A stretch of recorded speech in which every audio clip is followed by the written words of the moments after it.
मुहर्रम, रक्षाबंधन, जन्माष्टमी पर्व के मद्देनजर कलेक्ट्रेट कार्यालय में शांति समिति की बैठक संपन्न हुई, जिसमें त्योहारों पर शहर में साफ सफाई, ट्रैफिक व्यवस्था सहित पेयजल और प्रकाश के समुचित इंतजामों पर चर्चा हुई। बहुत जल्द मतदाता परिचय पत्रों को आधार कार्ड से लिंक किए जाने का कार्य प्रारंभ होने वाला है, ताकि चुनावों में होने वाली गफलतबाजी पर रोक लगाई जा सके। इसी सिलसिले में BLO की ट्रेनिंग मानस भवन में आयोजित हुई, जिसमें राज्य निर्वाचन आयोग के दिशा निर्देश बताए गए। स्तनपान न केवल नवजात शिशुओं को विभिन्न रोगों से बचाता है, बल्कि शिशुओं के सर्वांगीण विकास के लिए भी लाभदायक है। स्तनपान के प्रति प्रसूताओं को जागरूक करने के लिए विश्व स्तनपान सप्ताह के तहत महिला एवं बाल विकास विभाग द्वारा 1 सप्ताह तक विभिन्न कार्यक्रम आयोजित किए जा रहे हैं। इंडियन मेडिकल एसोसिएशन ने रक्तदान शिविर का आयोजन किया, जिसमें 60 से ज्यादा लोगों ने पीड़ित मानवता की सेवा के लिए रक्तदान किया। पर्यावरण संरक्षण के प्रति लोगों को जागरूक करने के लिए शासन के निर्देश पर चलाए जा रहे वृक्षारोपण अभियान के तहत सिविल लाइन थाना परिसर में भी पौधारोपण किया गया। पोखरी तिराई के आसपास एवं स्टेट बैंक कॉलोनी की कंजर्वेंसियों में कचरे का अंबार लगा है। क्षेत्र की सफाई व्यवस्था चौपट रहने से संक्रामक बीमारियों के फैलने का खतरा बना हुआ है। जलियांवाला बाग में नरसंहार के लिए दोषी जनरल डायर की गोली मारकर हत्या करने के बाद फांसी के तख्ते पर हंसते हंसते चढ़ने वाले अमर शहीद सरदार उधम सिंह के शहीदी दिवस पर उन्हें याद किया गया। शिव भक्तों की धार्मिक आस्था का केंद्र बन चुके गलगला स्थित शिव शक्ति मंदिर में वर्षों से चली आ रही परंपरा का निर्वाह करते हुए इस बार भी पूरे सावन मास में रुद्राभिषेक का आयोजन किया जा रहा है। मंदिर समिति और शिव भक्तों के द्वारा देवाधिदेव महादेव की उपासना करके उनका रुद्राभिषेक किया और जन कल्याण की कामना की। विश्व कल्याण की कामना से APR कॉलोनी भिलहरी में 24 जुलाई से आयोजित संगीतमय शिव महापुराण कथा और 1.25 लाख पार्थिव शिवलिंग निर्माण कार्यक्रम का समापन भगवान शिव के विधिवत पूजन के साथ हुआ। कसौदन वैश्य गुप्ता समाज के द्वारा ग्वारीघाट से गुप्तेश्वर महादेव मंदिर तक कांवड़ यात्रा निकालकर शिव शंभू का नर्मदा जल से अभिषेक किया। कांवड़ यात्रा में कसौदन वैश्य समाज की महिला एवं पुरुषों समेत बच्चे भी शामिल रहे। शोभापुर पहाड़ी में अवैध खनन करने वाले बिल्डर अभिलाष तिवारी की अग्रिम जमानत अर्जी जिला अदालत ने खारिज कर दी है।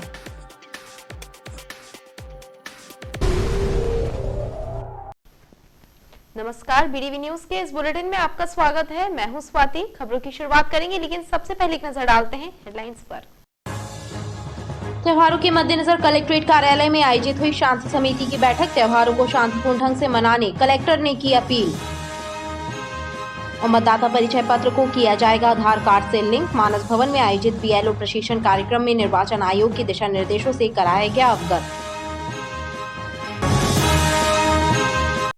मुहर्रम, रक्षाबंधन, जन्माष्टमी पर्व के मद्देनजर कलेक्ट्रेट कार्यालय में शांति समिति की बैठक संपन्न हुई, जिसमें त्योहारों पर शहर में साफ सफाई, ट्रैफिक व्यवस्था सहित पेयजल और प्रकाश के समुचित इंतजामों पर चर्चा हुई। साथ ही त्योहारों को शांतिपूर्ण ढंग से मनाने की अपील भी की गई। बैठक में हर घर तिरंगा और वृक्षारोपण अभियान के बारे में भी बताया गया। आगामी त्योहारों के मद्देनजर कलेक्ट्रेट कार्यालय में शांति समिति बैठक का आयोजन हुआ। बैठक में शांति समिति के सदस्यों ने शहर में साफ सफाई, प्रकाश और पेयजल व्यवस्थाएं दुरुस्त करने पर जोर दिया, तो वहीं कलेक्टर इलैयाराजा टी ने सभी से त्योहारों को शांतिपूर्ण ढंग से मनाने की अपील की। हम लोग शुरुआत करते हैं हर घर तिरंगा अभियान से। तो सिविल जिला पंचायत में वो आप एक्सप्लेन करेंगे इसमें क्या कर रहे हैं हम लोग, कैसे इसको ले जाएंगे, उसका एक वातावरण निर्माण करने वाला काम में कैसे काम करेंगे। फिर आप लोग को कुछ सुझाव और आपका बहुत एक्टिव इन्वॉल्वमेंट चाहिए सभी लोगों का, यहाँ कितने भी लोग प्रेजेंट हैं। वहीं बैठक में कलेक्टर ने शांति समिति के सदस्यों को आजादी के अमृत महोत्सव के तहत हर घर तिरंगा अभियान से जोड़ने की अपील की। उन्होंने कहा कि आजादी के महापर्व पर हर घर में तिरंगा लहराया जाएगा, क्योंकि आजादी का पर्व भी सबसे बड़ा पर्व है। इसके अलावा उन्होंने वृक्षारोपण अभियान में भी सहभागी बनने का आग्रह किया है। शांति समिति के बैठक आने वाले त्यौहार के लेकर अगस्त महीने में कितने भी त्यौहार है, बट सबसे बड़ा त्यौहार तो हमारी राष्ट्रीय पर्व है। आज़ादी का अमृत महोत्सव में 75वां इंडिपेंडेंस डे है, हमारे लिए बहुत ही इम्पॉर्टेंट है। आज एक तरफ सभी शांति समिति के सभी सदस्य ने इसको ये किया, कितने भी मुहर्रम हो, जन्माष्टमी, गणेश चतुर्थी, मतलब कितने भी त्यौहार है उसमें साथ साथ हम लोग राष्ट्रीय पर्व का भी ध्यान में रखते हुए मनाएंगे। हमारी हर घर तिरंगा अभियान है, भारत शासन का, मध्य प्रदेश शासन का माननीय मुख्यमंत्री महोदय का निर्देश है। उसको हम लोग एक जन आंदोलन के रूप में शुरुआत आज लोग शांति समिति से हम लोग ने शुरू किए हैं। इसको लगातार है ना 13 तारीख 13, 14, 15 अगस्त है ना हर घर में है ना मतलब तिरंगा लगाना, प्रतिष्ठान, शैक्षणिक संस्थाएँ और हमारी है ना जबलपुर के कितने भी इम्पॉर्टेंट प्लेसेस हैं और घरों के साथ है ना लहराने का काम हम करेंगे। बट इसके अलावा कितने भी ना बेसिक फैसिलिटीज़ हैं मुहर्रम के दौरान, जन्माष्टमी के दौरान और हमारी गणेश चतुर्थी और भी त्योहारों के दौरान करना का नगर निगम को, एमपीबी का इलेक्ट्रिसिटी डिपार्टमेंट को और लॉ एंड ऑर्डर लेकर सुरक्षा व्यवस्था और ट्रैफिक की व्यवस्था है वो हम लोग ने अश्योर किया है कि हर बार की तरह इस बार भी है ना बहुत अच्छे से व्यवस्था करने के लिए सुनिश्चित करेंगे। हर घर तिरंगा अभियान जो है अभी हमारा चल रहा है और जिसमें आज शांति समिति के समस्त सदस्यों के साथ तिरंगे के साथ में फ़ोटो खिंचाई है। सभी बहुत उत्साहित हैं और साथ ही साथ आज शांति समिति की बैठक हुई जिसमें कि अगस्त माह में होने वाले संपूर्ण त्यौहार जैसे मुहर्रम का पर्व है 10 दिन तक चलता है, उसके उपरांत अपना जन्माष्टमी भी है, जन्माष्टमी से पहले रक्षाबंधन है और उसके एंड में 31 तारीख को हमारा जो गणेश चतुर्थी है वो प्रारंभ हो जाती है। इन चारों पांचों त्योहारों के संबंध में चर्चा की गई और मुझे आशा है बहुत अच्छे से शांति से त्योहारों को संपादित करेंगे। आज़ादी के 75वें वर्षगांठ जो कि अमृत महोत्सव है, इस दिन 13 से 15 अगस्त के अवधि में हर घर तिरंगा फहराएं, यह अभियान चल रहा है। तो इसलिए आप सभी से आग्रह है कि हमारी शान, हमारा तिरंगा 13 से 15 तक हर घर में तिरंगा लहराएं, तिरंगा फहराएं। जय हिंद। मैं 13 से 15 अगस्त तक आज़ादी के इस अमृत महोत्सव में अपने घर में झंडा फहराऊंगा और आप सभी से निवेदन करता हूं कि 13 से 15 अगस्त तक अपने घर में, दुकानों में झंडा फहराएं, तिरंगा फहराएं और इसका मैसेज हर किसी को दें ताकि लोग अपने अपने घरों में राष्ट्रीय ध्वज फहराएं और इस आज़ादी के अमृत महोत्सव को खुशियों से मनाएं।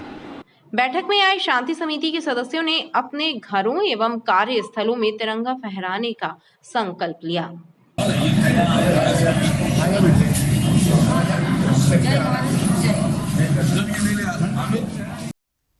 बहुत जल्द मतदाता परिचय पत्रों को आधार कार्ड से लिंक किए जाने का कार्य प्रारंभ होने वाला है ताकि चुनावों में होने वाली गफलतबाजी पर रोक लगाई जा सके। इसी सिलसिले में बीएलओ की ट्रेनिंग मानस भवन में आयोजित हुई जिसमें राज्य निर्वाचन आयोग के दिशा निर्देश बताए गए। जबलपुर की चारों विधानसभाओं के बीएलओ की ट्रेनिंग का आयोजन मानस भवन में हुआ, जहां जिला प्रशासन के अधिकारियों ने राज्य निर्वाचन आयोग के निर्देशों की जानकारी देते हुए बताया कि किस तरह मतदाता परिचय पत्र को आधार कार्ड से लिंक करना है। अधिकारियों का कहना है कि प्रत्येक बूथ पर यह अभियान प्रारंभ होने वाला है। चुनावों को और अधिक निष्पक्ष बनाने के लिए निर्वाचन आयोग द्वारा कई नवाचार किए जा रहे हैं। भारत निर्वाचन आयोग द्वारा प्री एसएसआर एक्टिविटीज़ के तहत मतदान केंद्रों का तार्किकीकरण किया जा रहा है। इसके अलावा मतदाता सूची को शुद्ध बनाने के लिए विभिन्न प्रकार के नवाचार किए गए हैं। कई प्रकार के फार्मों के स्वरूपों में बदलाव किया गया है और सबसे बड़ी विशेषता यह है कि इस बार आधार कार्ड के कलेक्शन के लिए एक नया फार्म 6 भी इंट्रोड्यूस किया गया है। तो आज बीएलओ को इसी सिलसिले में यहाँ बुलाया गया है कि जो आगामी विधानसभा लोकसभा निर्वाचन के लिए मतदाता सूची हो वो शुद्ध हो, जिससे कि निर्वाचन शांतिपूर्ण ढंग से संपन्न हो सकें तथा लोकतंत्र का जो स्तंभ है वो अत्यंत मजबूत हो। दावा किया जा रहा है कि मतदाता परिचय पत्र को आधार कार्ड से लिंक किए जाने के बाद गफलतबाजी की आशंकाएं बहुत हद तक कम हो जाएंगी। स्तनपान न केवल नवजात शिशुओं को विभिन्न रोगों से बचाता है बल्कि शिशुओं के सर्वांगीण विकास के लिए भी लाभदायक है। स्तनपान के प्रति प्रसूताओं को जागरूक करने के लिए विश्व स्तनपान सप्ताह के तहत महिला एवं बाल विकास विभाग द्वारा 1 सप्ताह तक विभिन्न कार्यक्रम आयोजित किए जा रहे हैं। विश्व स्तनपान सप्ताह के तहत 1 से 7 अगस्त तक महिला एवं बाल विकास विभाग द्वारा विभिन्न जागरूकता कार्यक्रम आयोजित किए जा रहे हैं और इन कार्यक्रमों के जरिए महिलाओं में स्तनपान से जुड़ी भ्रांतियों को भी दूर किया जाएगा। साथ ही उन्हें बताया जाएगा कि प्रसव के तुरंत बाद नवजात शिशु के लिए स्तनपान अमृत के समान है, जो न केवल उन्हें गंभीर बीमारियों से बचाता है बल्कि शिशु के विकास की अहम सीढ़ी भी है। प्रतिवर्ष विश्व स्तनपान सप्ताह मनाया जाता है और अब ये जो है 1 अगस्त से 7 अगस्त तक विश्व स्तनपान जो है मनाया जाएगा, जो कि जिला स्तर पे भी इसमें जो है कार्यक्रम जो है किए जाएंगे और आंगनवाड़ी केंद्र पर भी जो है कार्यक्रम जो है किए जाएंगे। और इसका प्रमुख उद्देश्य है कि स्तनपान को जो है ज़्यादा से ज़्यादा बढ़ावा मिले। इस बार की जो थीम है स्तनपान के लिए कदम बढ़ाएं, शिक्षित करें और समर्थन करें, ये इस विश्व स्तनपान की जो है थीम है। और इस थीम के अनुसार जो है कई कार्यक्रम कन्या महाविद्यालय में भी जो है किए जाएंगे। आंगनवाड़ी स्तर पर प्रत्येक दिवस एक नया कार्यक्रम किया जाएगा, जिसमें जागरूकता के जो है कार्यक्रम जो है रहेंगे। इसी के साथ पिता को चिट्ठी एक कार्यक्रम है वो जो है रहेगा। और मीडिया संवेदीकरण भी जो है समय समय पर हम लोग जो है जो भी कार्यक्रम जो है किए जाएंगे उनको जो है पब्लिश जो है करवाएंगे। डेंगू के बढ़ते प्रकोप के बीच मरीजों के लिए रक्त और प्लेटलेट्स की कमी ना पड़े, इस मंशा के साथ इंडियन मेडिकल एसोसिएशन ने रक्तदान शिविर का आयोजन किया, जिसमें 60 से ज्यादा लोगों ने पीड़ित मानवता की सेवा के लिए रक्तदान किया। इंडियन मेडिकल एसोसिएशन ने विभिन्न सामाजिक संगठनों के साथ मिलकर IMA हॉल में एक रक्तदान शिविर का आयोजन किया, जिसमें 60 से ज्यादा लोगों ने उत्साहित भाव से रक्तदान किया। रक्तदाताओं को IMA द्वारा सम्मानित भी किया गया ताकि दूसरों को रक्तदान की प्रेरणा मिले और वे भी पीड़ित मानवता की सेवा के लिए रक्तदान करें।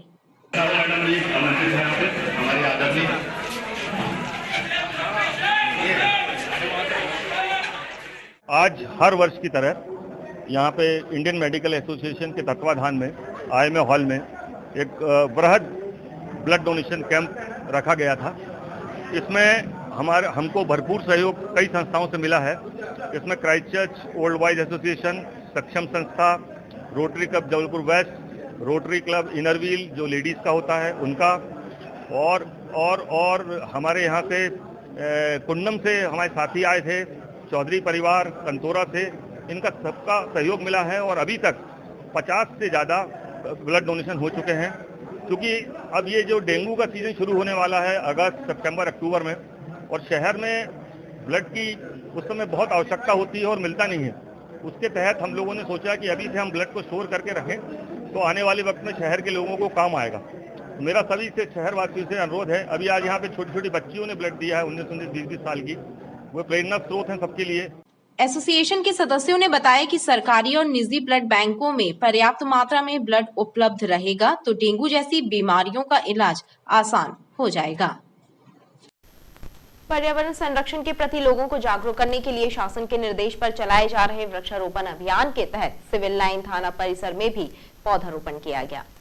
थाना प्रभारी रमेश कौरव ने बताया कि मां भारती सेवा संस्था की सदस्यों के सहयोग से परिसर में पौधे लगाए गए और उनकी देखरेख का संकल्प भी लिया। इस कार्यक्रम के माध्यम से शहरवासियों को भी पर्यावरण को संरक्षित करने के लिए पौधारोपण करने के लिए जागरूक किया गया।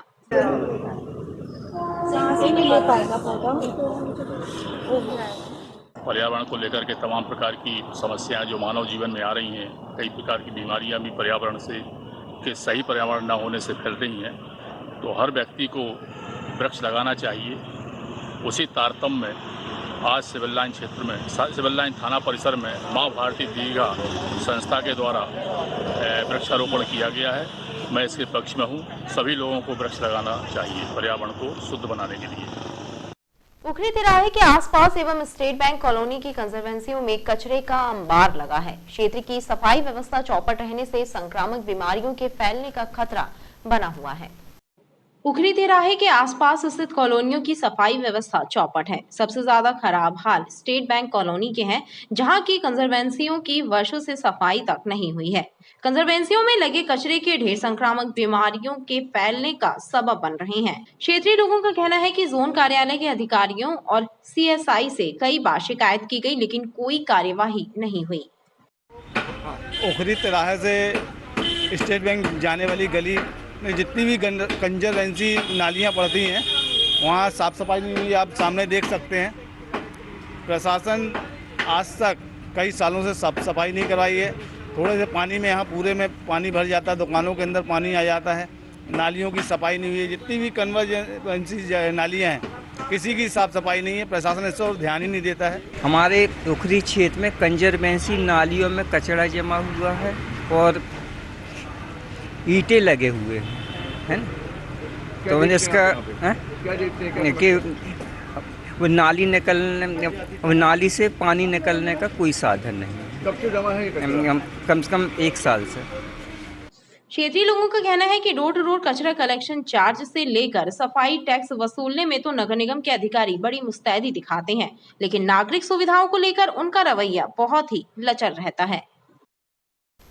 जलियांवाला बाग में हुए नरसंहार के लिए दोषी जनरल डायर की गोली मारकर हत्या करने के बाद फांसी के तख्ते पर हंसते हंसते चढ़ने वाले अमर शहीद सरदार उधम सिंह के शहीदी दिवस पर उन्हें याद किया गया।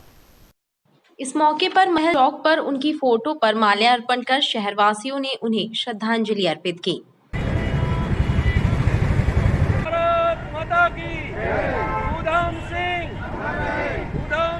इस दौरान बड़ी संख्या में लोग मौजूद रहे। शिव भक्तों की धार्मिक आस्था का केंद्र बन चुके गलगला स्थित शिव शक्ति मंदिर में वर्षों से चली आ रही परंपरा का निर्वाह करते हुए इस बार भी पूरे सावन मास में रुद्राभिषेक का आयोजन किया जा रहा है। मंदिर समिति और शिव भक्तों के द्वारा देवादिदेव महादेव की उपासना करके उनका रुद्राभिषेक किया और जन कल्याण की कामना की। गलगला स्थित शिव शक्ति मंदिर भक्तों की आस्था का केंद्र बना है। सावन मास में हर वर्ष की भांति इस बार भी रुद्राभिषेक का आयोजन जारी है। शिव भक्त देवादिदेव महादेव का रुद्राभिषेक विधिवत कर रहे हैं और भोलेनाथ से निरोगी काया, सुख समृद्धि और देश की खुशहाली की कामना कर रहे हैं।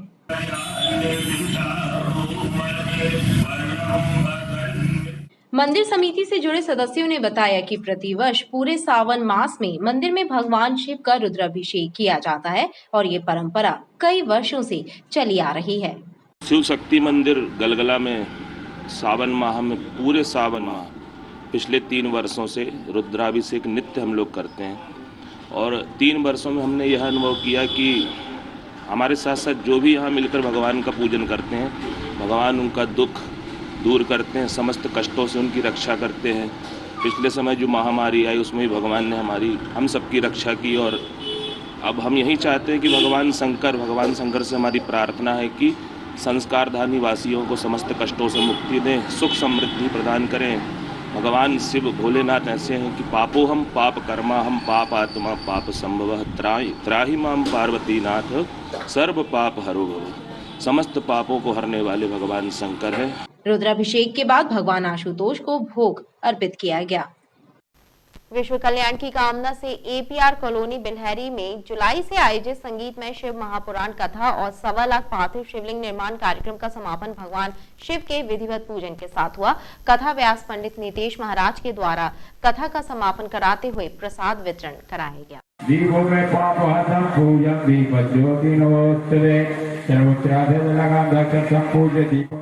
एपीआर कॉलोनी बिल्हैरी में 24 जुलाई से आयोजित शिव महापुराण का समापन रविवार को शिव पूजन के साथ हुआ।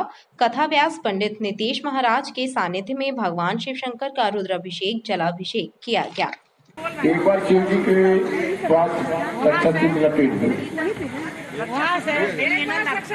एपीआर कॉलोनी रहवासी संघ के सदस्यों ने बताया कि शिव कल्याण की कामना से धार्मिक आयोजन संपन्न कराया गया है, जिसमें सभी श्रद्धालुओं ने बढ़ चढ़कर हिस्सा लिया।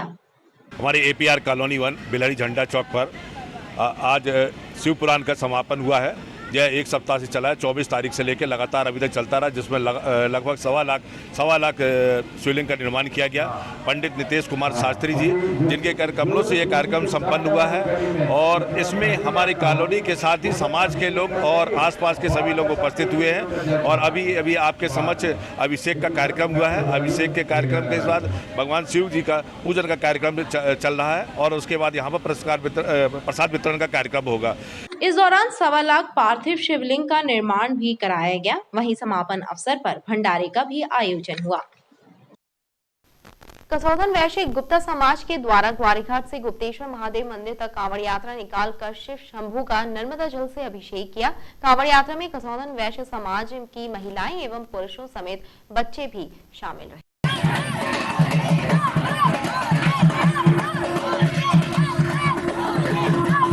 भगवान शिव का नर्मदा जल से अभिषेक करने के लिए कसौधन वैश्य समाज के लोगों ने ग्वारीघाट से कांवड़ यात्रा निकाली। नर्मदा पूजन के बाद कांवड़ियों ने कांवड़ में नर्मदा जल भरकर बोल बम के जयकारे लगाते हुए गुप्तेश्वर मंदिर की ओर प्रस्थान किया। कांवड़ यात्रा में शामिल हर आयु वर्ग के लोग भोलेनाथ की भक्ति में सराबोर दिखे और भक्ति गीतों पर थिरकते हुए हर हर महादेव का जय घोष करते रहे। कसौधन वैश्य समाज के लोगों ने बताया कि जन कल्याण की कामना से कांवड़ यात्रा निकालकर स्वयंभू सिद्ध पीठ गुप्तेश्वर महादेव का जलाभिषेक किया गया। गुप्ता समाज के कसौंदन वैश्य समाज में हम लोग ने सावन के मास में हमारे भोले बाबा के मनोकामना पूरी करने के लिए कांवड़ यात्रा निकाले हैं। भोलेनाथ हमारी सबकी सुख शांति और अमर कहाँ तक निकाले आप? ग्वारी घाट से गुप्तेश्वर तक के लिए। गुप्ता समाज की जो कांवड़ यात्रा ग्वारी घाट के गुप्तेश्वर तक के लिए निकाले। बोल बम। क्या मनोकामना है? सबकी जो जो इच्छाएं है, सबके घर में सुख शांति बनी रहे, खूब तरक्की हो, इसके लिए अमन बनी रहे, इसीलिए ये कांवड़ यात्रा निकाली गई है।